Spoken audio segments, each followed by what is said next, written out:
이제 공동체 오늘로 6번째로 마무리를 하려고 합니다. 이제 9월달, 10월달 되면 이제 전도 축제를 하게 되고 또 거기에 말씀을 좀 맞추어서 나가려고 합니다. 공동체 6번째로 오늘은 성령 공동체다. 저와 여러분들이 삶을 사는데 그리스도인과 성령이 어떻게 연결되어 있는가?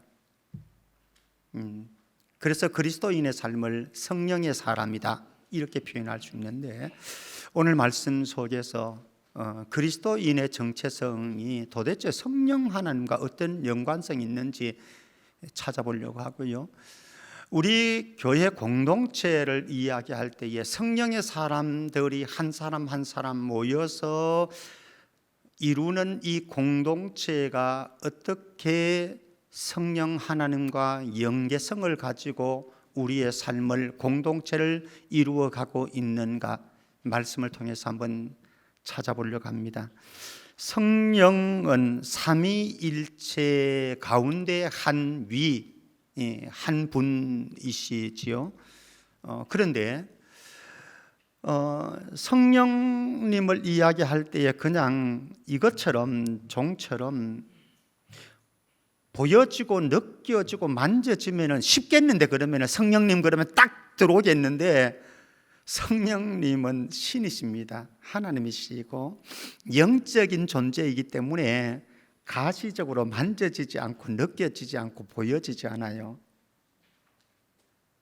그러나 중요한 것은 믿음의 사람들에게는 이 성령님, 보이지 않는 영적인 존재인 성령님이 우리의 삶에 실제로 경험되어지고 체험되어지더라라고 하는 거죠. 영적인 실제라고 하는 거죠.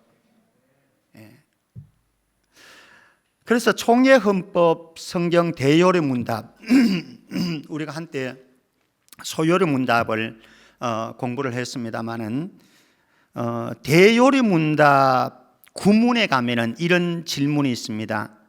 신격에는 몇 위가 있는가? 라고 하는 질문을 하고 거기에 대답을 이렇게 합니다. 잘 들어보십시오. 신격에는 3위가 계시니 성부, 성자, 성령이시며 이 삼위일체는 홀로 참되신 영원한 하나님이시며 본체는 하나이며 권능과 영광은 동등하시니 그들의 위적 특성에서만 다르시다. 이게 무슨 말이죠? 좀 어려운 표현들이 되었었습니다. 그래서 제가 간단하게 쉽게 한번 표현해 보겠습니다. 성령 하나님은 삼위일체라고 말하는 성부 하나님, 성자 예수님, 성령 하나님, 이 세 분은 본질상 동등하신 분으로 권능도, 그의 영광도, 능력도 모두 동일합니다. 그러니까 우리가 생각할 때에, 우리 사람들의 수준으로 생각할 때는 성부가 1번 제일 중요하고 그 다음에 성자가 중요하고 그 다음에 성령이 중요하다 이렇게 생각할지 모르는데 그거 아니다라고 하는 겁니다.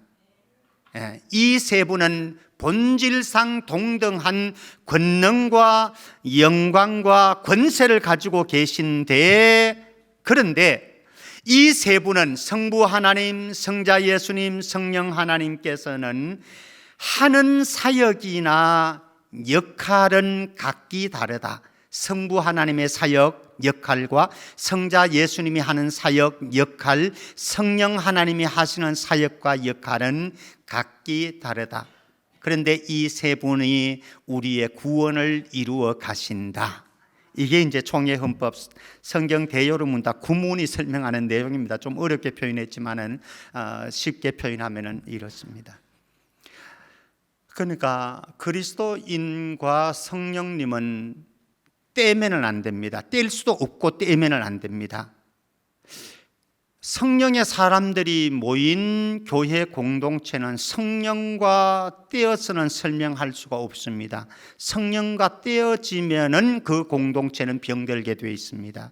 자, 그렇다고 한다면은 이런 소중한 성령 하나님, 그분이 한 그리스도인인 나에게 어떤 의미를 가지고 있고 나와 어떤 관계가 있는지, 그리고 우리 공동체에 어떤 연관성이 있는지 오늘 말씀 살펴보려고 하는데, 성령론을 다 다룰 수는 없습니다. 이건 너무나 방대한 부분이기 때문에, 그러나 핵심적인 중요한 것들을 오늘 좀 짚고 넘어가려고 합니다. 먼저 오늘 본문 말씀 속에서 몇 가지 좀 점검하려고 합니다.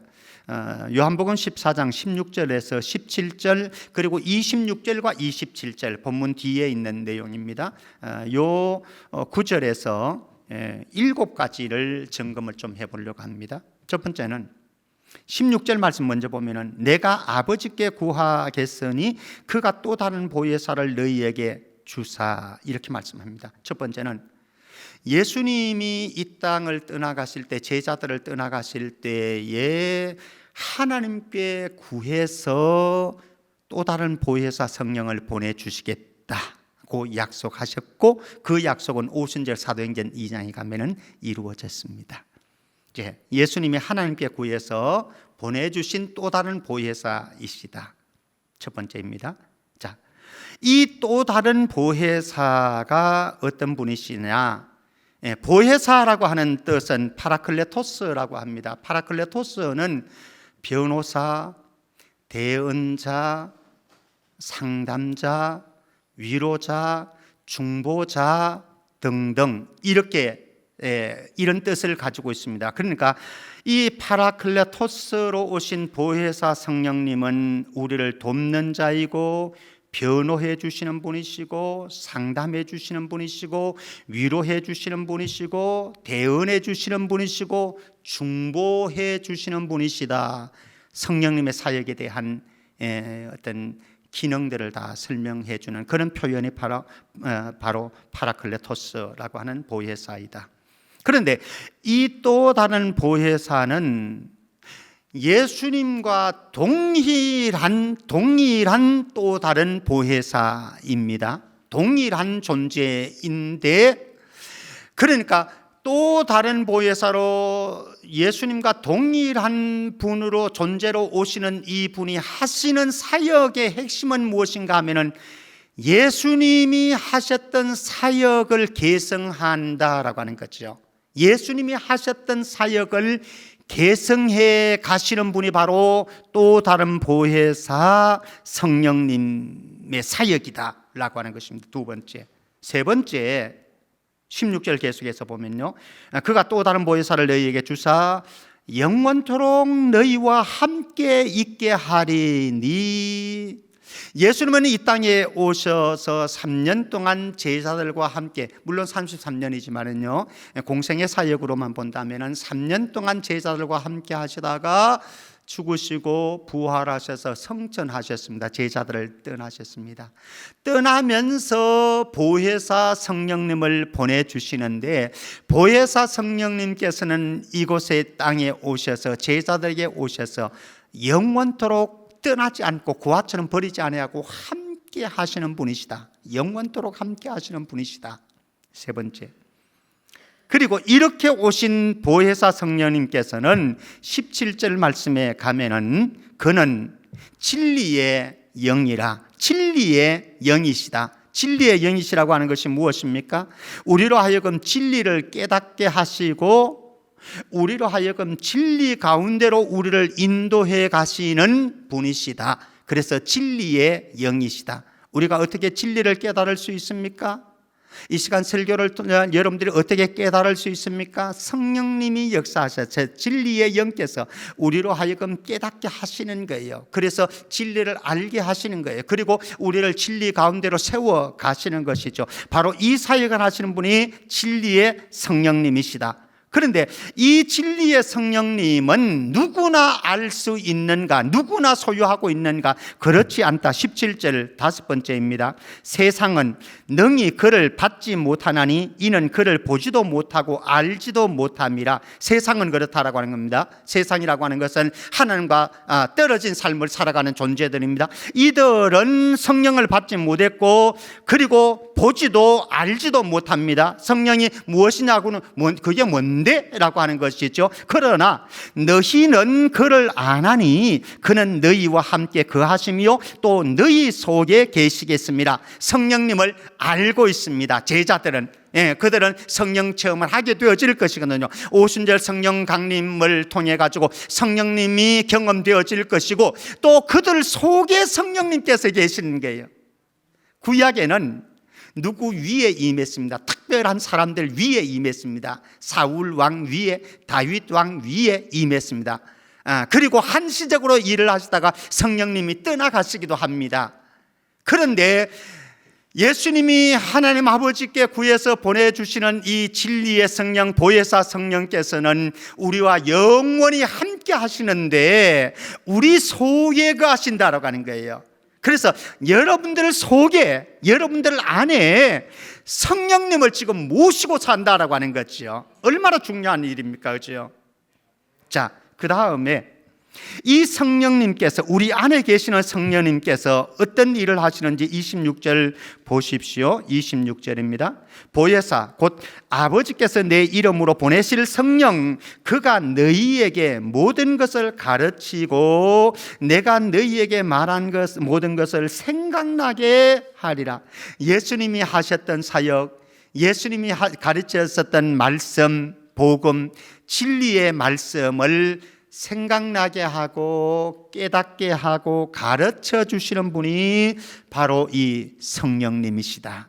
그래서 이 성령님께서 우리에게 찾아오셔서 우리에게 어떤 일을 하시는지 27절 중요하니까 우리 같이 보도록 하겠습니다.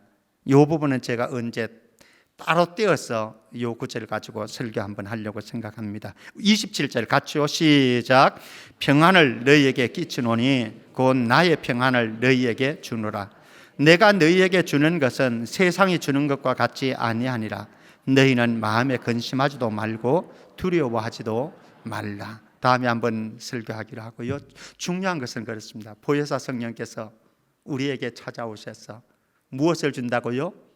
평안을 주시는데 세상이 주는 평안과 같지 아니하고 어떤 평안을 주신다고? 나의 평안, 누구의 평안?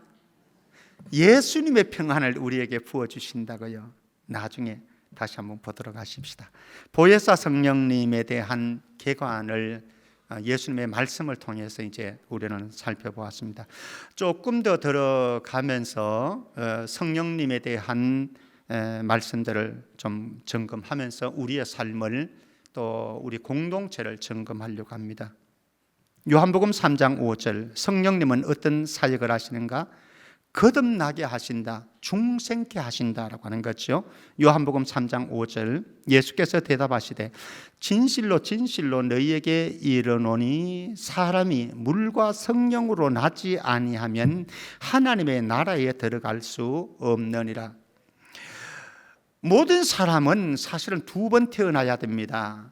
한 번은 엄마 뱃속에서 응애하면서 태어나는 육신적인 출생이 있습니다. 그래야 이 땅에 존재할 수가 있습니다. 엄마 뱃속에서 출생해야, 그렇죠? 이 땅에서 살아가는 한 생명체가 되어집니다. 그런데 하나님의 관심은 육적인 출생을 하는 것보다 더 중요한 것을 말씀하고 있습니다. 무엇입니까? 이 사람만 하나님 나라를 볼 수 있고요, 하나님 나라 들어갈 수가 있거든요. 이 하나님의 나라는, 천국은 돈으로도 갈 수 없고요, 여러분들이 축적한 지식으로도 갈 수 없고 학위로도 갈 수 없습니다. 여러분들이 가지고 있는 어떤 그 자원, 어떤 분들은 윤리적이고 도덕적이고 깨끗하고 의롭게 삶을 삽니다마는 그 윤리적인 도덕성 가지고도 천국은, 하나님의 나라는 볼 수도 없고 갈 수도 없습니다. 유일한 하나의 길이 있는데, 전제 조건이 있는데 무엇이냐? 물과 성령으로 거듭나야만 하나님 나라를 볼 수 있고 들어갈 수 있습니다.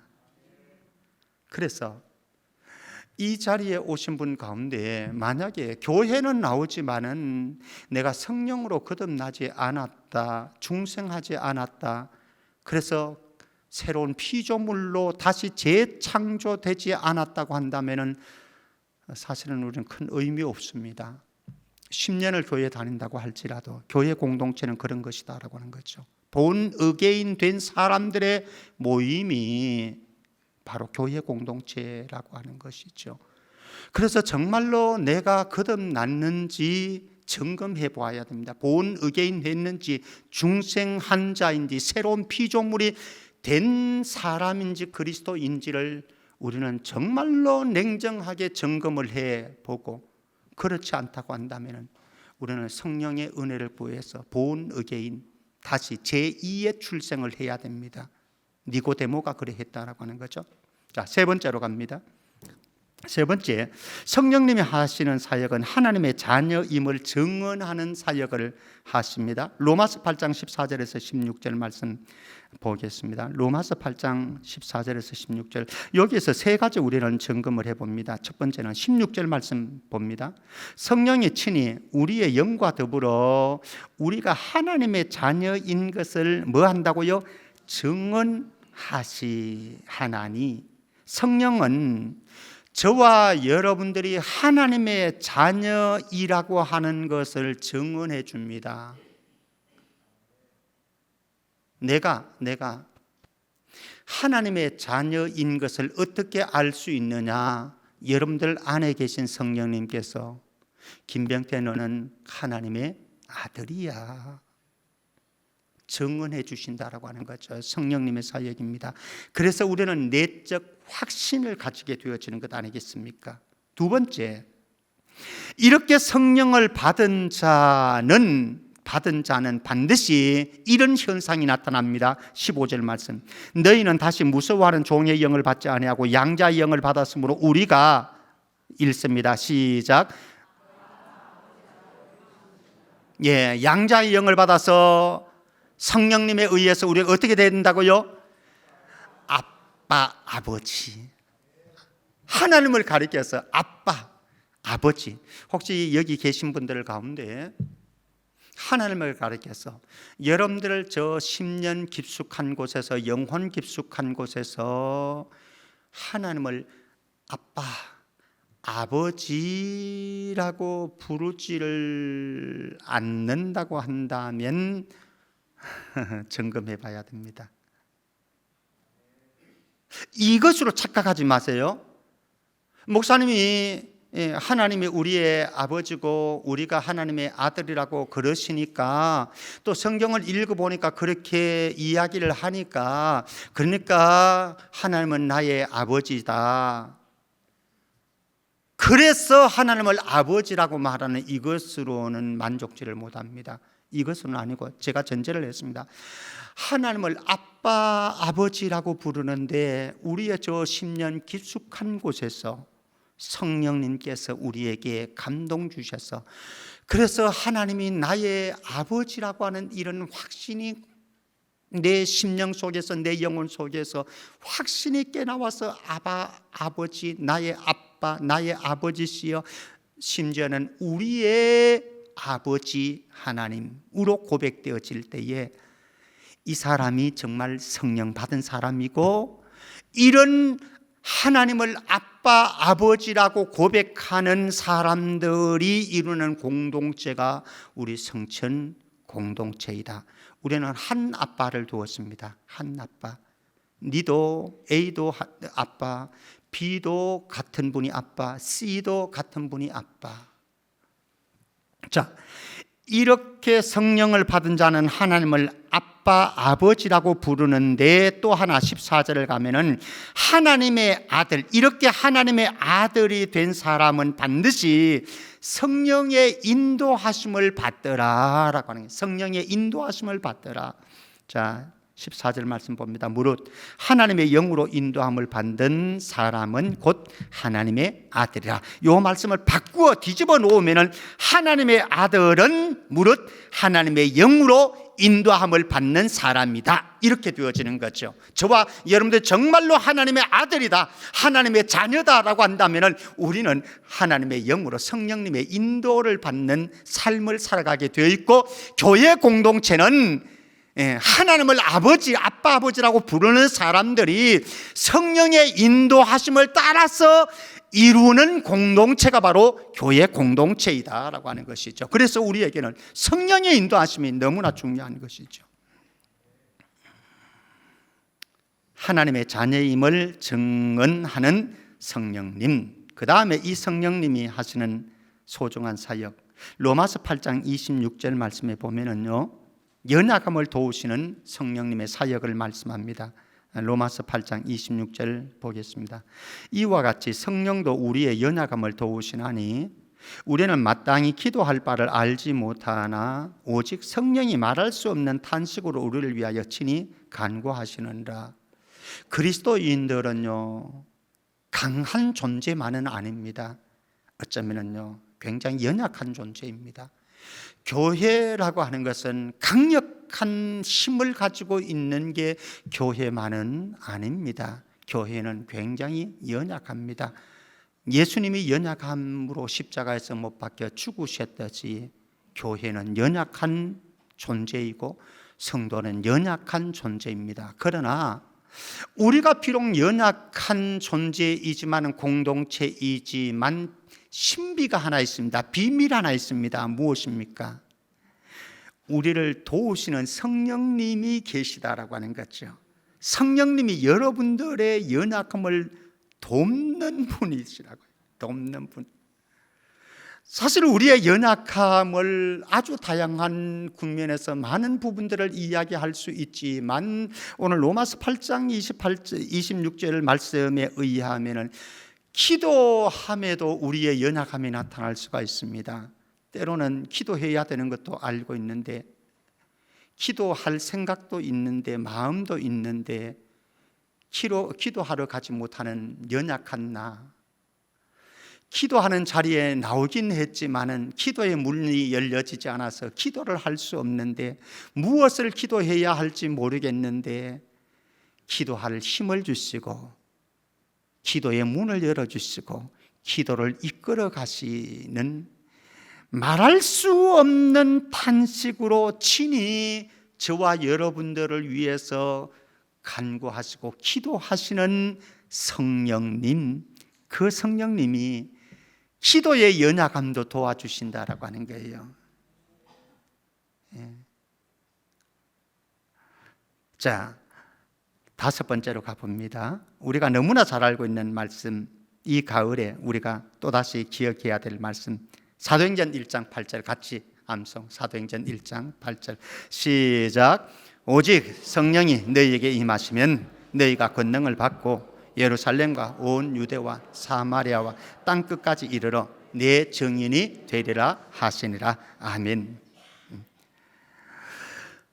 우리가 우리의 연약함을 도우시는 이 성령님께서 우리 가운데 임하시면 너희가 뭐를 받고?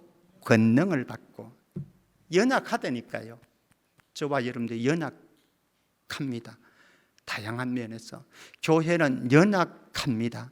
그러나 성령이 임하시면 권능을 받고 그 권능을 받아서 뭐 하는데 사용하자고요?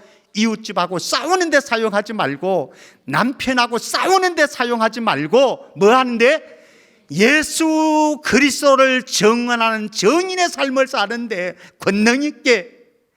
사실은 예수님의 제자들 보십시오. 얼마나 쫄짱부입니까? 겁쟁이들이었습니까? 두려워 떠는 자.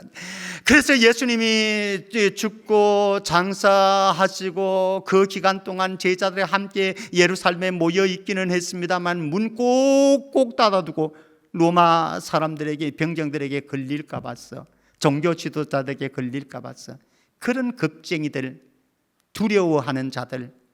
근데 오순절 성령이 임하니까 용기를 얻었고 권능을 얻었고, 그래서 죽을지 살지 모르고 죽음의 위기가 찾아오고 있는데도 나가서 담대하게 너희가 십자가에 못 박여 죽인 이 예수는 다시 살아났다, 우리가 그 일의 증인이다 선포했고요. 그리고 성령의 권능이 임해서 그들을 통해서 기적도 나타나는 역사가 이루어졌습니다.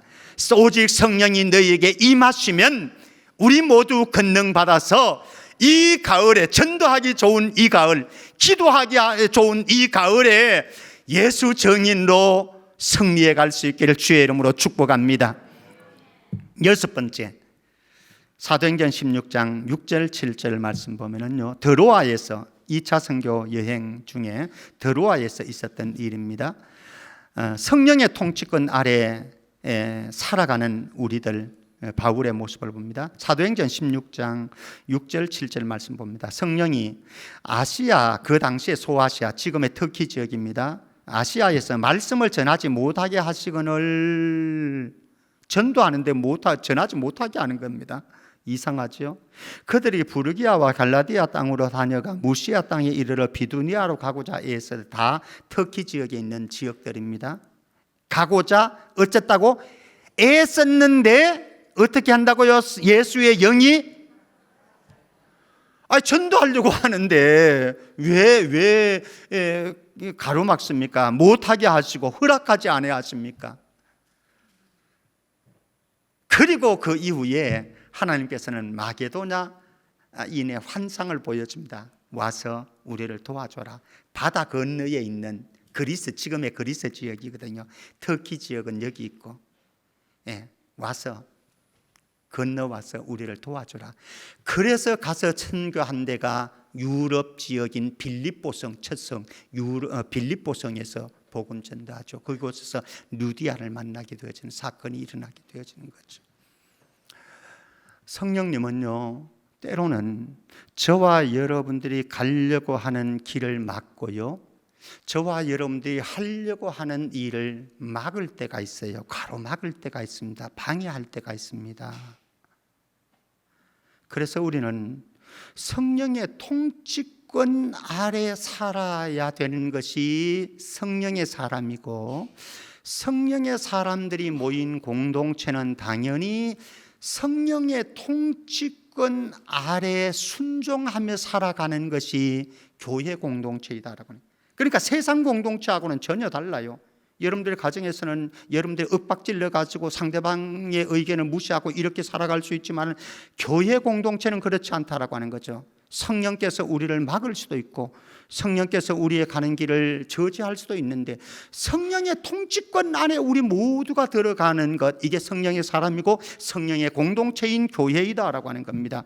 그래서 바울은 사도행전 20장 22절에 가면 성령의 메인 삶을 살아갔습니다. 성령의 메인 삶을 살아갔는데, 사도행전 20장 22절 밀레도 섬에서 바울이 에베소 교회 장로들을 초청해 가지고 고별 설교를 합니다. 3차 선교 여행을 끝나는 시점입니다. 끝나는 시점에 이제는 마지막으로 예루살렘으로 가 가지고 예루살렘에서 재판받고 체포되어지고, 그리고 이제 결박되어 가지고 이 로마로 이송되어지는 이제 이런 시점에 있습니다. 그래서 그렇게 참 사랑을 많이 했던 에베소 교회에 장로들을 초청했습니다. 그래서 밀레도 섬에서 그들에게 작별 설교를, 인사를 나누는 내용이 사도행전 16장에 있는데, 그 가운데 20장, 사도행전 20장에 있는데 22절 한 절만 봅니다. 보라, 이제 나는 어떻게 됐다고요? 성령에 매여 예루살렘으로 가는데 거기서 무슨 일을 당할는지 알지 못하겠다. 사실은 알고 있습니다. 바울도. 그리고 주변의 동역자들도 알고 있습니다. 예루살렘으로 가면은 바울이 체포되고 환난을 당하게 되어지고, 그리고 죽을 수도 있다라고 하는 것을 다 알기 때문에 가지마 만류합니다. 근데 바울은 성령에 매여서 갑니다. 이게 성령의 사람이라고 하는 거죠. 성령의 사람은 어떤 사람이냐? 우리가 한때는 돈에 매여서 살아갈 수도 있었습니다. 한때는 욕망에 매여서 살아갈 수도 있었습니다. 한때는 여러분들의 감정에 도취되어서 살아간 적도 있습니다. 한때는 어쩌면 인간의 정으로 우리는 매여서 살아간 적도 있을 수 있습니다. 그런데 성령의 사람은 그게 아니다라고. 성령에 매여서 살아가는 존재, 성령에 매여서 성령의 이끄심을, 예루살렘 가면은 뻔한 현실이 펼쳐지는데 안 갈지, 인간적으로는 안 가는 게 맞는데 가는 거죠. 왜? 성령께서 이끌어 가시니까, 성령께서 하실 일이, 그게 사명자의 길이니까. 그래서 우리에게 소중한 것은 갈라디아서 5장 16절 17절 25절 말씀 봅니다. 갈라디아서 5장 16절 17절 25절 제가 보겠습니다. 내가 이르노니 너희는 성령을 따라 행하라. 그리하면 육체의 욕심을 이루지 아니하리라. 육체의 욕심은 성령을 거스르고 성령은 육체를 거스르나니 이 둘이 서로 대적함으로 너희가 원하는 것을 하지 못하게 하려 함이니라. 갈라디아서 5장 25절입니다. 만일 우리가 성령으로 살면 또한 성령으로 행할지니. 성령의 사람은 어떤 사람이냐? 성령님은 우리 가운데서 어떻게 행하시느냐? 우리를 이끌어 가시고 인도해 가시고, 우리는 성령의 사람은 성령으로 더불어서 살아가고 성령의 인도하심을 따라 살아가고 성령과 함께 살아가는 존재, 그게 바로 저와 여러분들의 삶이다. 한 주간도 우리 성령을 따라서 살아가십시다. 우리의 감정이 있을 수도 있습니다. 우리의 주장이 있을 수도 있습니다.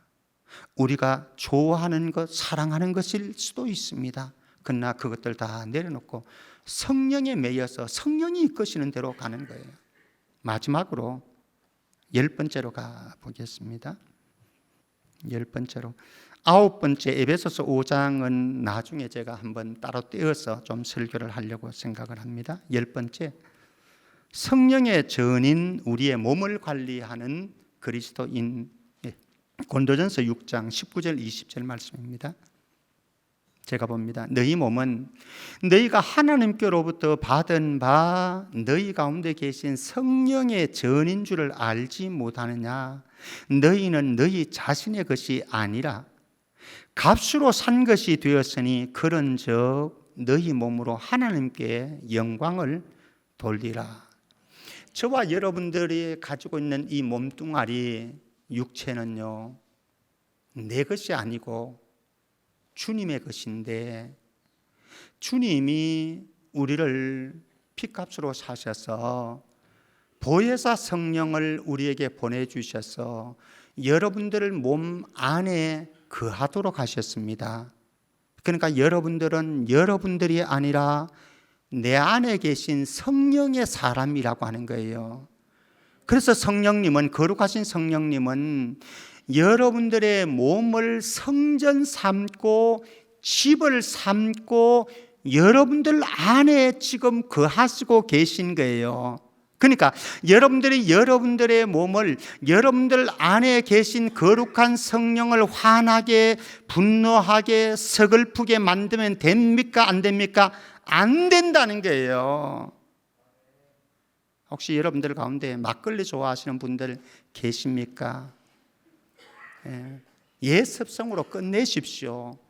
막걸리 여러분들 속에 집어넣는 거 성령의 전인, 이 성령께서 기뻐하시지 않는 거예요.